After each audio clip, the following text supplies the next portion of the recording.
સો જ્યારે તમે તમારું જે ઇન્વેસ્ટમેન્ટ છે એને લાંબા ટાઈમ સુધી રાખો છો ને એક બહુ સારું કોર્પસ બિલ્ડ થાય છે, તો એનો બેનિફિટ તમે કેવી રીતે લઈ શકો એને આપણે સમજીએ.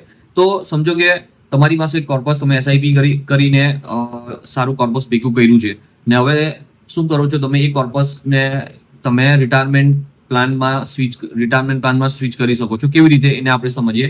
આજે તમારી એજ છે 30 વર્ષની અને 55 વર્ષે તમે રિટાયરમેન્ટ થવા માંગો છો અને તમે 10,000 રૂપિયાની એસઆઈપી કરી 25 યર્સ માટે. 25 વર્ષનો ટાઈમ છે તમારી પાસે, 12% રિટર્ન મળે છે એ એઝ્યુમ કરીએ છીએ આપણે. સો આ દરમિયાન તમે 1.7 કરોડ તમારું કોર્પસ તમે ભેગું કરી શકો છો. તમારી જે વેલ્યુ થાય છે એ છે 1.7 કરોડ રૂપીસ. અને આને તમે શું કરો છો કે આને તમે સ્વિચ કરો છો હાઇબ્રિડ ઇક્વિટી ફંડમાં, અને હાઇબ્રિડ ઇક્વિટી ફંડમાંથી તમે 5%ની એસડબ્લ્યુપી આપો છો. એસડબ્લ્યુપી મીન્સ કે સિસ્ટમેટિક વિડ્રોઅલ પ્લાન. તો સિસ્ટમેટિક વિડ્રોઅલ પ્લાનથી તમને દર વર્ષે 8.5 લાખ રૂપિયા મળશે અને મંથલી આપણે કેલ્ક્યુલેટ કરીશું તો 70,000ની આજુબાજુ થશે. સો 8.5 લાખ રૂપિયા કે 70,000 રૂપિયા દર મહિને તમને મળશે. 8.5 લાખ રૂપિયા દર વર્ષે અને 70,000 રૂપિયા દર મહિને મળી શકે છે તમને. અને સમજો કે આ હાઇબ્રિડ ઇક્વિટી ફંડ છે, એ હાઇબ્રિડ ઇક્વિટી ફંડ 7% થી ગ્રો કરે છે. સો તમને આ રૂપિયા કેટલા ટાઈમ મળશે? આ રૂપિયા તમને નેક્સ્ટ 25 યર્સ સુધી તમે વિડ્રો કરી શકશો. આ નેક્સ્ટ 25 યર્સ સુધી તમને આ 8.5 લાખ રૂપિયા મળશે અને ત્યાર પછી પણ તમારી જે બેલેન્સ રહેશે એ છે 3.8 કરોડ. યસ, 3.8 કરોડ તમારું બેલેન્સ રહેશે કે જે તમે તમારા જે રિલેટિવ્સ માટે તમે લેફ્ટ કરી શકો છો, રિલેટિવ્સ માટે તમે છોડીને જઈ શકો છો. સો 25 વર્ષ તમે એઝ અ પેન્શન તરીકે આ અમાઉન્ટ લીધી, તમે એને યુઝ કરી અને ત્યાર પછી બી તમારું જે બેલેન્સ છે કે તમે એમાં 3.8 કરોડ તમે છોડીને જઈ શકો છો. સો આ છે બેનિફિટ કે એનો તમે આ રીતે બેનિફિટ લઈ શકો છો.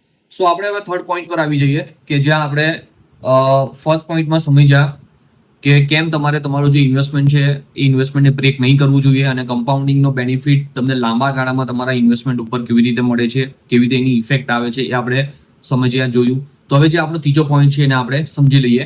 જોઈએ કે તમને પૈસાની જરૂર છે તો શું કરવું જોઈએ? તમારે લોન લેવી જોઈએ કે પછી તમારું જે કરંટ ઇન્વેસ્ટમેન્ટ છે કરંટ ઇન્વેસ્ટમેન્ટને બ્રેક કરવું જોઈએ, કે પછી એની સાથે જે સેકન્ડ પોઈન્ટ છે કે તમારી લોન ચાલે છે અને અડધી લોન તમારી પૈતા પછી તમને એવું લાગે છે કે શું અમારે લોન ક્લોઝ કરી દેવી જોઈએ, મારું જે કરંટ ઇન્વેસ્ટમેન્ટ છે કરંટ ઇન્વેસ્ટમેન્ટને બ્રેક કરીને, કે નહીં કરવું જોઈએ. તો આને આપણે સપોઝ કે તમને 10 લાખ રૂપિયાની જરૂર છે અને તમારું જે કરંટ ઇન્વેસ્ટમેન્ટ છે એ બી 10 લાખ રૂપિયાની અત્યારે વેલ્યુ છે, તો શું કરવું જોઈએ? કરંટ ઇન્વેસ્ટમેન્ટ તમારું જે 10 લાખ રૂપિયા છે 10 લાખ રૂપિયાને બ્રેક કરી દેવા જોઈએ કે પછી લોન લેવી જોઈએ? તો ફર્સ્ટ ઓપ્શન છે કે તમે અગર લોન લેવ છો તો એનું આપણે એક એનાલિસિસ કરીએ કે એનો શું થાય છે. તો અગર તમે 15 વર્ષ માટે લોન લેવ છો અને 10% ઇન્ટરેસ્ટ રેટ પે કરો છો, તો 15 વર્ષ દરમિયાન તમે કેટલું અમાઉન્ટ પે કરશો ઇન્ટરેસ્ટ સાથે? તો એ છે અમાઉન્ટ 15.85 લાખ રૂપિયા તમે ટોટલ વિથ ઇન્ટરેસ્ટ સાથે પે કરશો. અને અગર તમે આ ઇન્વેસ્ટમેન્ટ છે તમારું 10 લાખ રૂપિયા, એ 10 લાખ રૂપિયાને બ્રેક નહીં કરો તો શું સિનારીઓ થાય છે? તો એ આપણે સમજીએ કે અગર તમે એ 10 લાખ રૂપિયાને બ્રેક નહીં કરો ને એને તમે 15 વર્ષ માટે રવા દેવો ને લોન લઈ લેવ સાથે, તો એને બ્રેક નહીં કરો તો તમારી જે વેલ્યુ છે 15 વર્ષમાં વેલ્યુ થાય છે 33.94 લાખ રૂપીસ, 33.94 લાખ રૂપિયા તમારી વેલ્યુ થાય છે. સો જે ડિફરન્સ આવે છે એ કેટલો ડિફરન્સ આવે છે? ઓલમોસ્ટ ડબલનો ડિફરન્સ આવે છે. 15 લાખ રૂપિયા જેવા તમે પ્રોફિટ બેનિફિટ લઈ શકો છો. તો અગર તમે લોન લેવ છો તો 15.85 લાખ રૂપિયા તમે પે કરો છો વિથ ઇન્ટરેસ્ટ સાથે, અને તમે અગર એ ઇન્વેસ્ટમેન્ટને હોલ્ડ કરો છો અને ઇન્વેસ્ટમેન્ટ બ્રેક નથી કરતા તો એ તમારી જે વેલ્યુ થાય છે 15 વર્ષમાં એ છે 33.94 લાખ રૂપીસ. સો એને અગર તમે ડિફરન્સ કાઢશો કે માઇનસ કરશો તો 15 લાખ રૂપિયાનો તમને એમાં બેનિફિટ થઈ શકે છે. સો એની સાથે જે સેકન્ડ પોઈન્ટ છે કે તમારી લોન ચાલે છે, ઇન્વેસ્ટમેન્ટ બી છે સાથે સાથે, અને અડધી લોન પતાવ્યા પછી તમને એવું લાગે છે કે શું આ લોન મારે ક્લોઝ કરી દેવી જોઈએ, તો એને આપણે એનાલિસિસ કરીએ, એને આપણે ડેટા એનાલિસિસ કરીએ અને એનો આપણે સમજીએ. સો જ્યારે તમે લોન લેવ છો તો તમે જાણો છો કે જે ઈએમઆઈ નો જે રેશિયો હોય છે કેવો હોય છે કે તમારી પાસે ઇન્ટરેસ્ટ વધારે લેવામાં આવે છે ફર્સ્ટ પહેલા, અને જે પ્રિન્સિપલ અમાઉન્ટ છે એનો જે ઈએમઆઈમાં પોર્શન હોય છે ઓછો હોય છે. સો આપણે સમજી લઈએ કે 60-40 નો રેશિયો હોય છે કે જ્યાં શરૂઆત જ્યારે લોન તમે ઈએમઆઈ પે કરો છો તો ઈએમઆઈ ની અંદર જે ઇન્ટરેસ્ટ હોય છે એ 60% જેવું તમારું જાય છે અને 40% જેવું પ્રિન્સિપલ અમાઉન્ટ જાય છે. સો 5 વર્ષ પછી અગર તમે અડધી લોન પે કરી દીધી છે, તો 5 વર્ષ પછી જે રેશિયો છે ને એ ઉલટો થઈ જાય છે.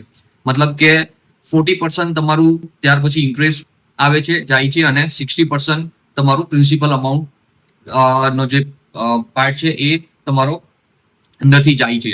સો તમે જે ટોટલ ઇન્ટરેસ્ટ પે કરો છો એ છે 4.15 લાખ રૂપીસ 5 વર્ષ દરમિયાન, અને જે પ્રિન્સિપલ તમારું પે થાય છે એ છે 3.78 લાખ રૂપીસ.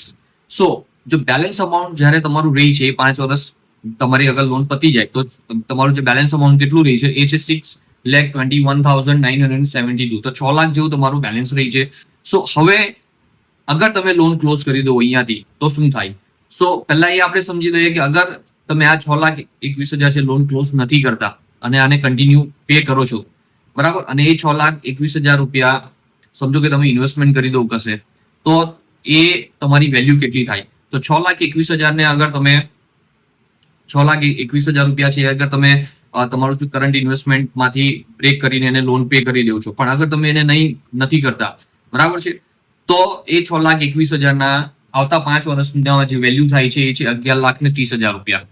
સેકન્ડ થિંગ એ છે કે તમે જે ઇન્ટરેસ્ટ પે કરો છો ટોટલ પૂરા જે ડ્યુરિંગ ધ 10 યર્સમાં એ છે 5.85 લાખ રૂપીસ, અને 5 વર્ષમાં તમારું જે ઇન્ટરેસ્ટ થઈ જાય છે તમે પેડ કરી દો છો એ છે 4.15 લાખ રૂપીસ.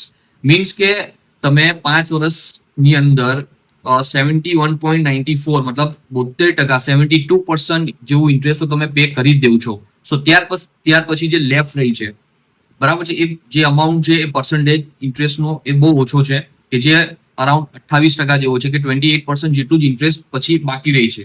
સો 5 વર્ષ તમારા જ્યારે પતે છે તો ઓલમોસ્ટ તમે તમારું જે ઇન્ટરેસ્ટ છે એ 72% જેવું ઇન્ટરેસ્ટ તમે ઓલરેડી પે કરી ચૂક્યા હો છો, અને ત્યાર પછીનો જે પોર્શનમાં જે તમારે પે કરવાનું હોય છે ઈએમઆઈમાં હોય છે, જે પ્રમાણે આપણે વાત કરી કે 40-60 નો રેશિયો થઈ જશે, કે જ્યાં પ્રિન્સિપલ અમાઉન્ટ તમારે જશે ત્યાર પછી.